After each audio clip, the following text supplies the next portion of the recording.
हाय बच्चों, welcome to my channel. I am your teacher Nikita. I hope कि आप सारे बच्चे अच्छे हैं, बिल्कुल एकदम बढ़िया। तो हमने जो आज हम कंटिन्यू ही करेंगे, ठीक है। Chapter first chemical reaction and equations का कंटिन्यूशन में चल रहा है हमारा।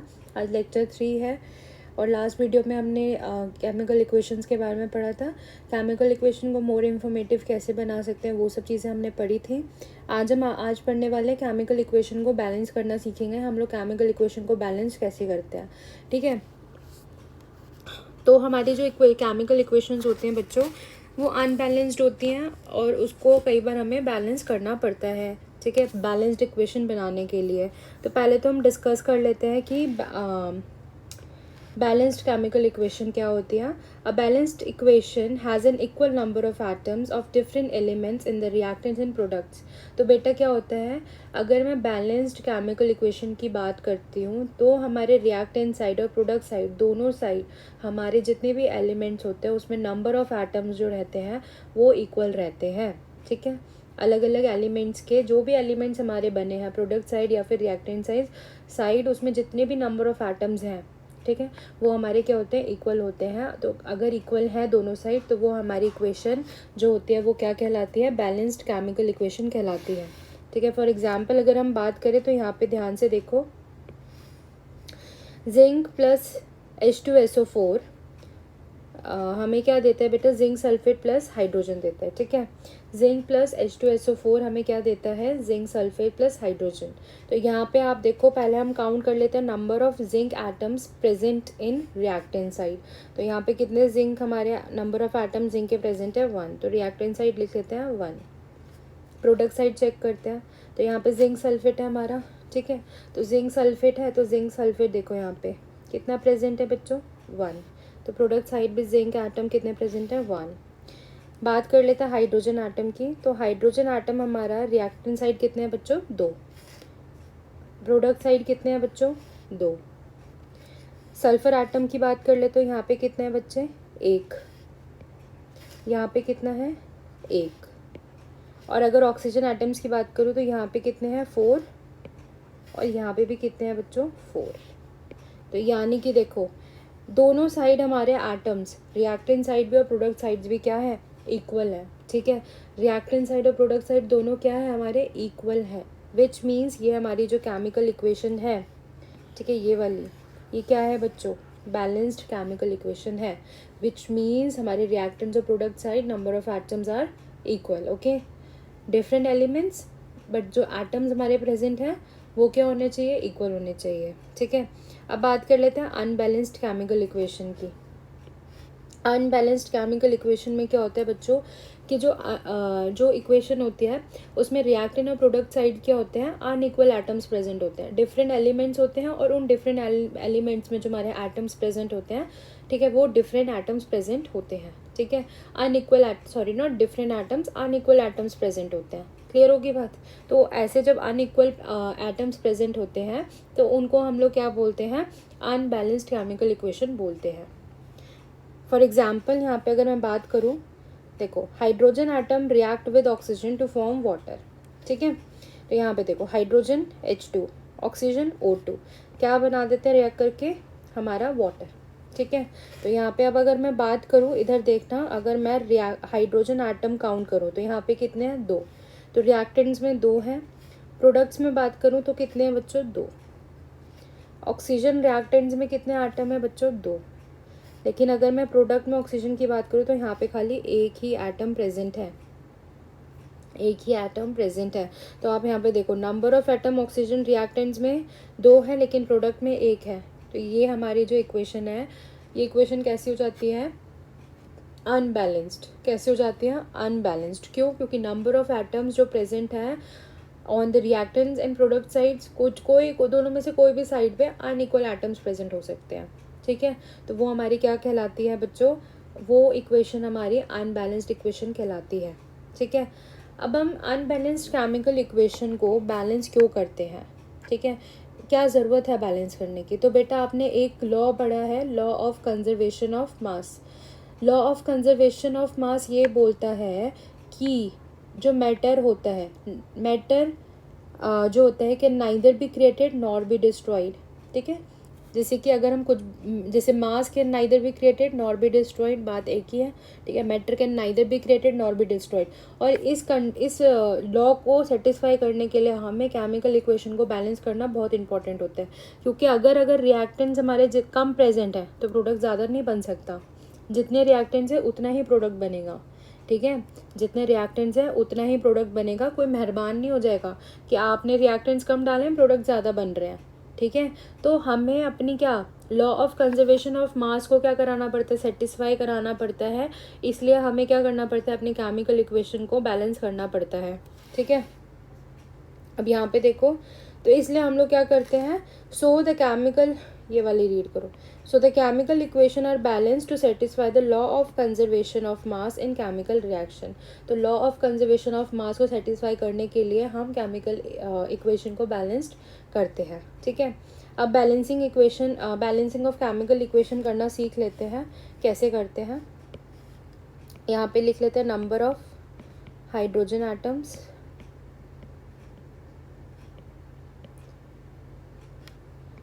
नंबर ऑफ ऑक्सीजन एटम्स, ठीक है। इधर आ जाएगा इन रिएक्टेंट्स और इधर आ जाएगा इन प्रोडक्ट्स, ठीक है।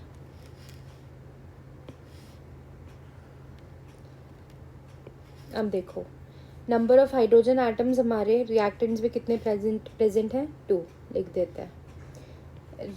प्रोडक्ट्स में कितने प्रेजेंट है हाइड्रोजन एटम, 2 लिख देते हैं। ऑक्सीजन में कितने प्रेजेंट हैं, 2 लिख देते हैं। और हमारे इधर कितने प्रेजेंट है बच्चा, 1 लिख देते हैं, ठीक है।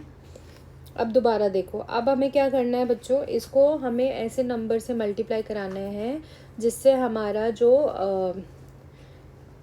ऑक्सीजन है वो क्या हो जाए, 2। हम क्या करेंगे, देखो हमें क्या करना है, जो रिएक्टेंट हमारा प्रोडक्ट है, ठीक है, प्रोडक्ट में हमारा ऑक्सीजन क्या है, कम है, इसको क्या बनाना है, 2 बनाना है। तो 1 को ऐसे नंबर से मल्टीप्लाई कराएंगे कि 2 आ जाए। तो अगर मैं ऑक्सीजन को, ठीक है, ऑक्सीजन को 2 से मल्टीप्लाई कराऊंगी तो क्या होगा, 2 आ जाएगा, 2 ऑक्सीजन आ जाएंगे। तो आपने क्या करना है, इस पूरे होल कंपाउंड को, होल एलिमेंट को किससे मल्टीप्लाई करा देना है, 2 से मल्टीप्लाई करा देना है, ठीक है। किससे मल्टीप्लाई कराना है, 2 से करा दिया, ठीक है। अब यहाँ पे ध्यान से देखना, अब ऑक्सीजन तो देखो 2 हो गया, लेकिन हाइड्रोजन भी कितना हो गया, 4 हो गया। अब अगर मैं दोबारा से काउंट करूँ, नंबर ऑफ हाइड्रोजन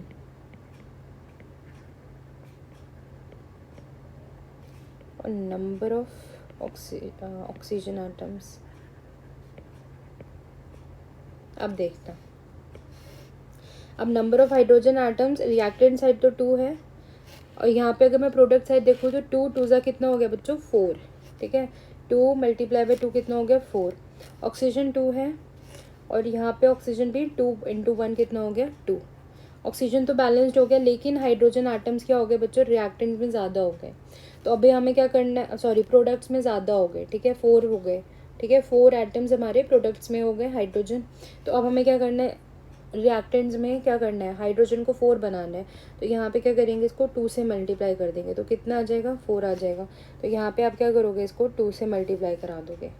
अब देखो, अब यहाँ पे कितना है हाइड्रोजन, 2 2 ज़ा 4, इधर भी 2 2 ज़ा 4, यहाँ पे ऑक्सीजन 2, यहाँ पे ऑक्सीजन 2, बैलेंस्ड होगी केमिकल इक्वेशन, ठीक है। अब यहाँ पे देख लेते हैं, इधर देखो, यहाँ पे हमारे काउंट कर लेते हैं पहले एटम्स। तो number of iron atoms, Fe atoms, फिर number of hydrogen atoms, number of oxygen atoms, ठीक है। यहाँ पे लिख लेते हैं रिएक्टेंट्स और यहाँ पर आ जाएंगे हमारे प्रोडक्ट्स, ठीक है। अब देखो, इधर कितना है, 1, इधर बच्चों कितना है, Fe 3, हाइड्रोजन एटम्स कितने हैं यहाँ पे, 2, यहाँ पे कितने हैं 2, ऑक्सीजन यहाँ पे कितनी है 1, इधर कितनी है 4, ठीक है। अब आपने क्या करना है, यहाँ पे देखो, पहले आप Fe को कर लेते हैं, हम लोग Fe को बैलेंस कर लेते हैं पहले। तो यहाँ पे देखो यहाँ पे Fe कितने हैं 3, ठीक है, यहाँ पे कितने हैं 1। तो भैया इसको 3 बनाने के लिए क्या करना पड़ेगा, इसको 3 से मल्टीप्लाई कराना पड़ेगा, तो ये बन जाएगा हमारा 3। तो आप क्या करो, यहाँ पे इसको 3 से मल्टीप्लाई करा दो इस Fe को, ठीक है। अब उसके बाद देख लेते हैं हाइड्रोजन आटम्स, भैया 2 हैं, तो बात है ऑक्सीजन पे। तो यहाँ पे देखो कितना है, यहाँ पे हमारा ऑक्सीजन 1 है, यहाँ पे कितने हैं 4 है, ठीक है। तो अभी हमें क्या करना है, इधर ऑक्सीजन को, रिएक्टेंट साइड ऑक्सीजन को हमें क्या करना है, बैलेंस्ड कराना है। तो अब इसको 4 बनाने के लिए क्या कर सकते हो, 4 से मल्टीप्लाई करा सकते हो, है ना, 4 बन जाएगा।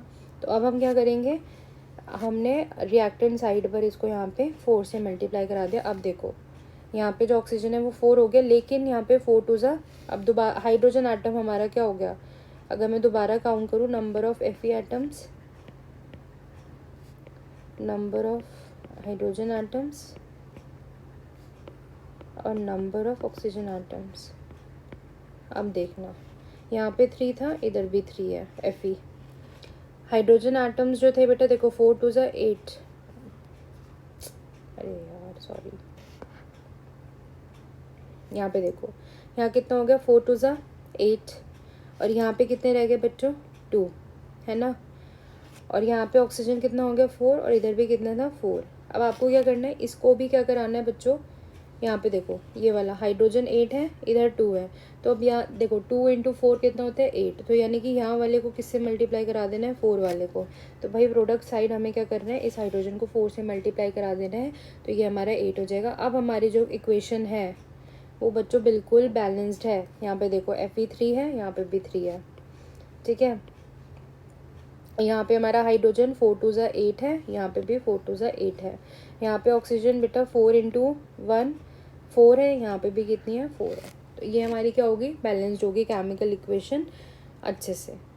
अब कुछ क्वेश्चंस लेते हैं, क्वेश्चंस उठाते हैं और थोड़े हम क्या कहते हैं इक्वेशन बैलेंसिंग करते हैं, ठीक है। क्वेश्चंस उठा के क्या क्या होता है। तो पहला क्वेश्चन है हमारा, write the balanced equations for the following reaction, methanes burn in oxygen to form carbon dioxide in water. तो बेटा मिथेन का जो होता है, जो मिथेन होती है वो होती है हमारी CH4, ठीक है, मिथेन, जिसको हम लोग नेचुरल गैस भी बोलते हैं, ठीक है। इसको क्या करना है, ऑक्सीजन में बर्न कराना है, तो क्या मिलेगा आपको CO2 प्लस वाटर H2O, ठीक है। अब यहाँ पे देखो, अब आपने वही चीज़ करना है, क्या कर लोगे, काउंट करते हैं, नंबर ऑफ कार्बन एटम्स, ठीक है, फिर नंबर ऑफ हाइड्रोजन एटम्स और नंबर ऑफ ऑक्सीजन एटम्स, ठीक है। अब इसको रिएक्टेंट्स कर लेते हैं इधर, और इधर हम कर लेते हैं प्रोडक्ट्स।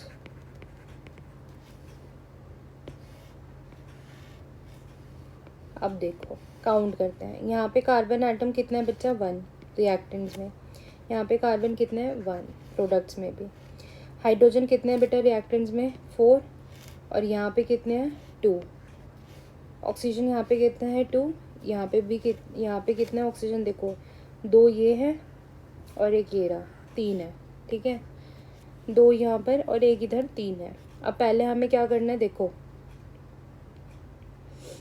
यहाँ पे हाइड्रोजन कितने हैं 2, इधर कितने हैं 4, तो प्रोडक्ट साइड हमें हाइड्रोजन को क्या करना है, इक्वल करना है रिएक्टेंट्स के। तो इक्वल कैसे कर सकते हैं, अगर हम इसको 2 से मल्टीप्लाई करवा दे तो 4 आ जाएगा, तो यानी कि इसको क्या कराना है 2 से मल्टीप्लाई, 2 टू ज़ा 4, ठीक है।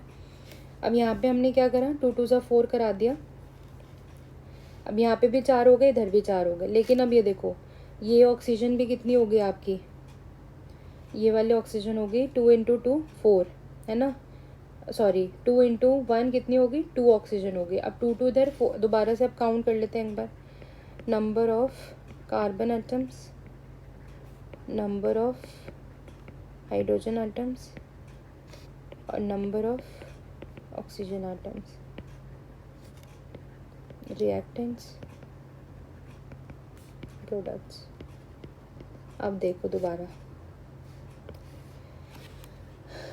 यहाँ पे हमारे कार्बन में एक प्रेजेंट है, इधर हमारा एक प्रेजेंट है।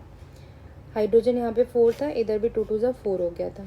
अब यहाँ पे देखो ऑक्सीजन कितनी है, 2 है, और यहाँ पे ये 2 और 2 × 1 कितनी 2, यहाँ पे भी 4।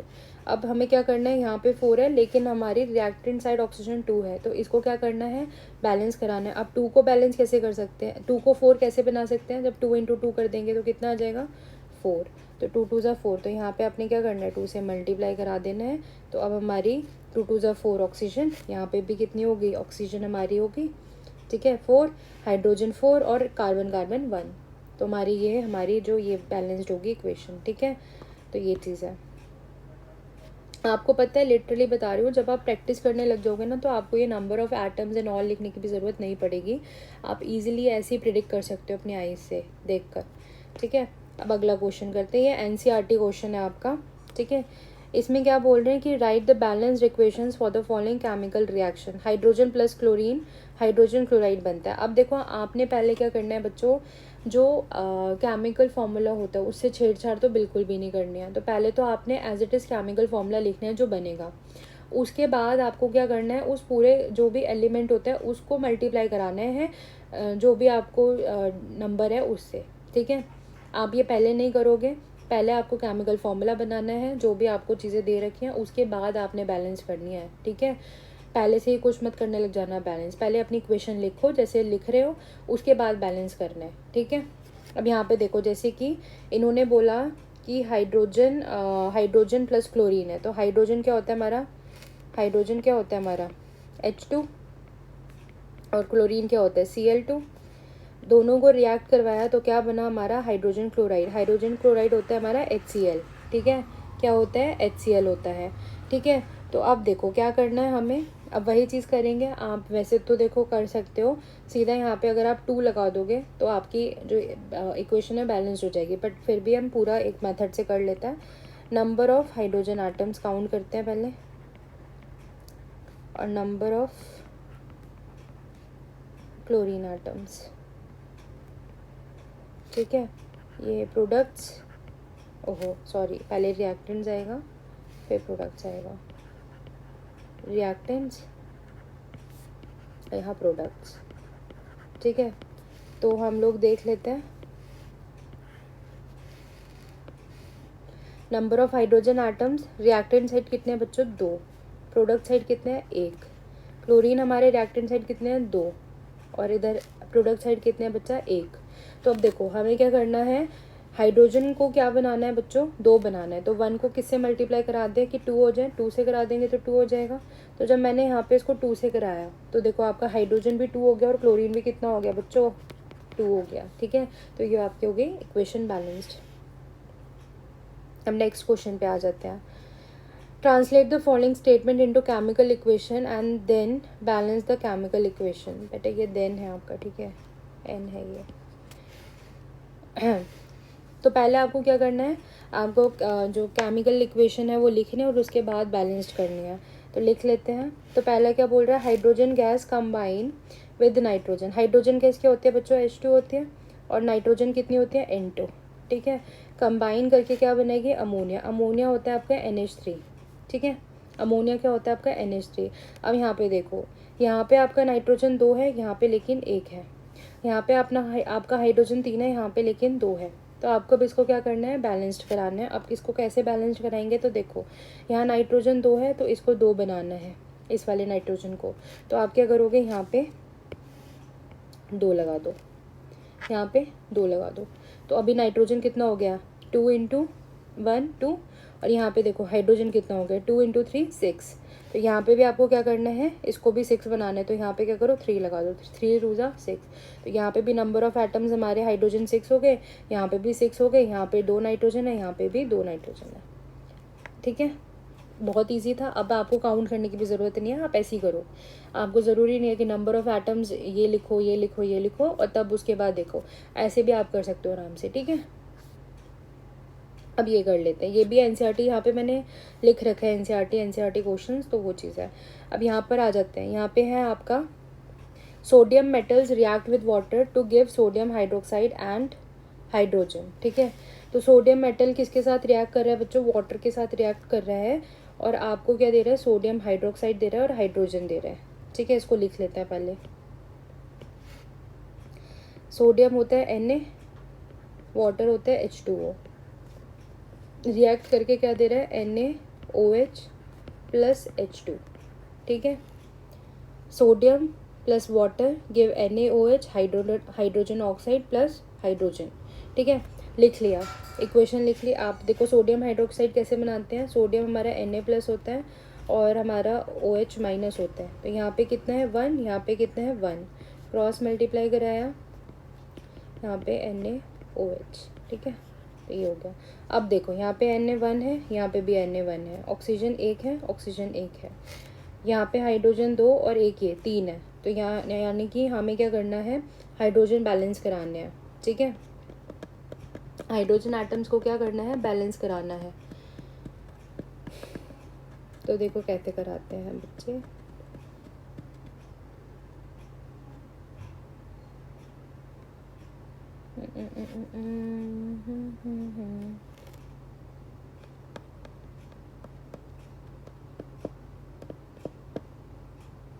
देखो इधर हमने 2 लगाया तो ये कितना हो गया, 2 इंटू 1 2, ठीक है। और यहाँ पे हो गया हमारे 2 हाइड्रोजन ये, 2 हाइड्रोजन ये, 4, यहाँ पे 4 हुए तो हमने क्या करा, इसको भी 4 कर दिया, 2 2 ज़ा 4, ठीक है। अब देखो यहाँ पे भी ऑक्सीजन कितनी थी 2, और इधर भी ऑक्सीजन कितनी होगी 2, यहाँ पे सोडियम हमारे 2 थे, इधर भी क्या करेंगे 2, तो सोडियम हमारे 2 हो गए, इधर भी 2 थे, इधर हमारे ऑक्सीजन 2 थी, हाइड्रोजन भी इधर कितने हो गए 4 थे, रिएक्ट और प्रोडक्ट साइड, ठीक है। प्रोडक्ट साइड हमारे कितने थे, यहाँ पे देखो, यहाँ पे हमारा सोडियम 2 हो गए, यहाँ पे भी सोडियम 2 हो गए, ठीक है।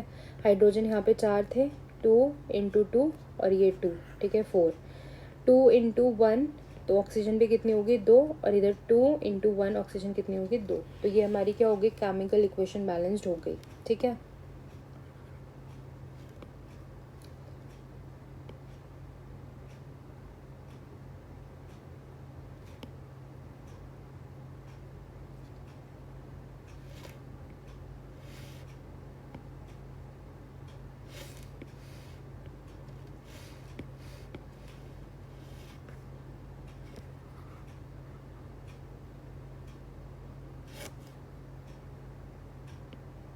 ठीक है, केमिकल इक्वेशन क्या होगी हमारी, बैलेंस्ड होगी। सॉरी बच्चों, थोड़ा गड़बड़ हो गई थी, कोई नहीं, अब मैं ठीक कर देती हूँ, ठीक है। अब अगला क्वेश्चन आ जाता है, magnesium burns in oxygen to form magnesium oxide, ये तो कर ही रखा था। देखो मैग्नीशियम क्या होता है Mg, ऑक्सीजन क्या होता है O2, क्या बन गया हमारा MgO, है ना। अब यहाँ पे देखो Mg एक है, इधर भी Mg एक है, यहाँ ऑक्सीजन 2 है, यहाँ ऑक्सीजन 1 है, तो यहाँ पे ऑक्सीजन को 2 करना है तो 2 से मल्टीप्लाई करा देते हैं। अब यहाँ पे Mg कितना हो गया बच्चों 2, यहाँ पे लेकिन 1 रह गया, तो इधर भी 2 से मल्टीप्लाई करा देते हैं, तो इधर भी Mg 2 और इधर भी Mg 2, ऑक्सीजन 2 ऑक्सीजन 2, ठीक है। यहाँ पे फिलिंग द ब्लैंक्स है, आपको खुद करना है। Chemical equation are balance to satisfy the law of, पता है आपको, बड़े तेज हो, है ना, तो ये वाला खुद करोगे। The solution made in water is known as dash solution and indicated by the symbol, तो ये मैं बता देती हूँ बच्चों, जब भी हम किसी सॉल्यूशन को वाटर के साथ बनाते हैं तो उस सॉल्यूशन को हम लोग बोलते हैं एक्वस सॉल्यूशन, ठीक है। और इसका जो सिंबल होता है उसको हम किससे इंडिकेट करते हैं बच्चों, AQ से, ठीक है। ये वाला आप अपने आप करोगे, ये मैं नहीं बताऊंगी, आप कमेंट बॉक्स में मेरे को इसका आंसर बताओगे, ठीक है। Chemical equation balance to satisfy the law of which law, ठीक है। केमिकल इक्वेशन को हम लोग क्यों बैलेंस करते हैं, कौन से लॉ को सेटिस्फाई करने के लिए बैलेंस करते हैं, कि आप मेरे को कमेंट बॉक्स में बताओगे, ठीक है। तो ये हमारा हो गया, बाकी मैं आपको और भी क्वेश्चंस कराऊंगी केमिकल बैलेंसिंग केमिकल इक्वेशन पे। आज की वीडियो हम लोग यहीं पे एंड करते हैं। आप लोगों को, आई होप कि आप लोगों को समझ आ गया हो। कोई भी डाउट हो तो आप लोग मेरे से कमेंट बॉक्स में कमेंट करके पूछ सकते हो, मैं आपके डाउट्स क्लियर करने की पूरी कोशिश करूँगी, ठीक है। चलो बाय बाय।